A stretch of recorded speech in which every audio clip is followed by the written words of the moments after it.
മാനാട്ടുപറമ്പ് തിരുഹൃദയ ദേവാലയത്തിലെ ഊട്ടുതിരുനാൾ വെള്ളിയാഴ്ച നടക്കും. 50,000 പേർക്കാണ് നേർച്ച സദ്യ ഒരുക്കുന്നത്. എല്ലാ കൊല്ലം ചെയ്യുന്നത് പോലെ തന്നെ അനേകായിരം ഭക്തജനങ്ങൾ രാവിലെ 4 ആരാധനകൾ നമുക്കുണ്ട്. അതിൽ 50,000-ഓളം പേര് നമ്മുടെ ഇടവകയിൽ ഭക്തജനങ്ങൾ വന്നു പോകുന്നുണ്ട്.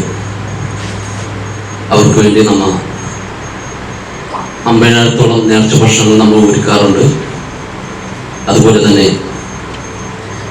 നമുക്ക് 35 കൺവീനേഴ്സ് 1000-ഓളം വരുന്ന വാളണ്ടിയേഴ്സിനെ നമ്മൾ ഒരുക്കിയിട്ടുണ്ട്.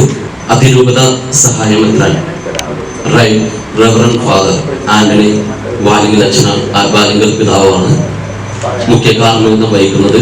രാവിലെ 6 മണിക്ക് തിരുനാൾ ആഘോഷങ്ങളുടെ തുടക്കമായി reverend father Marydas Kocheri, assistant director Assisi Vidyaniketan ഇൻസ്റ്റിറ്റ്യൂഷനിലാണ് വർക്ക് ചെയ്യുന്നത്. ദിവ്യബലിക്ക് ശേഷം കൊടികയറ്റവും നേർച്ച പായസം വചനകൂടാരം എന്നിവ വെച്ചിരിക്കും.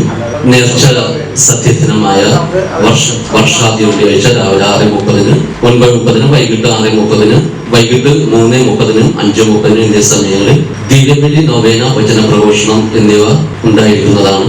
വ്യാഴാഴ്ച രാവിലെ 6:30 ഫാദർ മേരിദാസ് കോച്ചേരിയുടെ കാർമ്മികത്വത്തിൽ ദിവ്യബലി, തിരുനാൾ കൊടിയേറ്റ്, നേർച്ചപ്പായസം, ആശീർവാദം എന്നിവ നടക്കും. വെള്ളിയാഴ്ച രാവിലെ 6:30, 9:30, വൈകിട്ട് 3:30, 5:30 എന്നീ സമയങ്ങളിൽ ദിവ്യബലി, നൊവേന, വചനപ്രഘോഷണം, ദിവ്യകാരുണ്യ ആരാധന എന്നിവ ഉണ്ടായിരിക്കും. 9:30 നടക്കുന്ന തിരുനാൾ ദിവ്യബലിക്ക് വരാപ്പുഴ അതിരൂപത സഹായമെത്രാൻ ഡോക്ടർ ആന്റണി വാലുങ്കൽ മുഖ്യ കാർമ്മികത്വം വഹിക്കും. ഞായറാഴ്ച ബൈബിൾ കൺവെൻഷൻ ആരംഭിക്കും. ഭരണങ്ങാനം അസീസി ധ്യാന കേന്ദ്രത്തിലെ ഫാദർ തോമസ് കാഞ്ഞിരക്കോണവും സംഘവുമാണ് കൺവെൻഷന് നേതൃത്വം നൽകുന്നത്. വികാരി father Michael D'Cruz chairman, Saji Kurisinkal general convener, Jose Asharipparambil bible convention convener എന്നിവർ ഭാരവാഹികളായ കമ്മിറ്റി പ്രവർത്തനങ്ങൾക്ക് നേതൃത്വം നൽകും. ഊട്ടുതിരുനാളിനുള്ള ഒരുക്കങ്ങൾ പൂർത്തിയായതായി വികാരി ഫാദർ മൈക്കൽ ഡിക്രൂസ് പത്രസമ്മേളനത്തിൽ അറിയിച്ചു.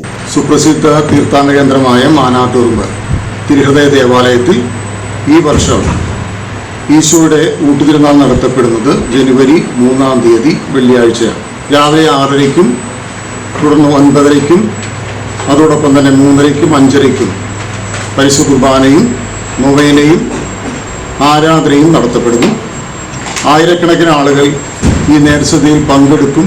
ഒത്തിരിയേറെ പേര് ഈശോയുടെ അനുഗ്രഹങ്ങൾ പലതരത്തിലും സ്വന്തമാക്കുന്നു. ഈ തിരുക്കർമ്മങ്ങളിലേക്ക് നിങ്ങളേവരെയും ഹാർദമായിട്ട് സ്വാഗതം ചെയ്യുകയാണ്.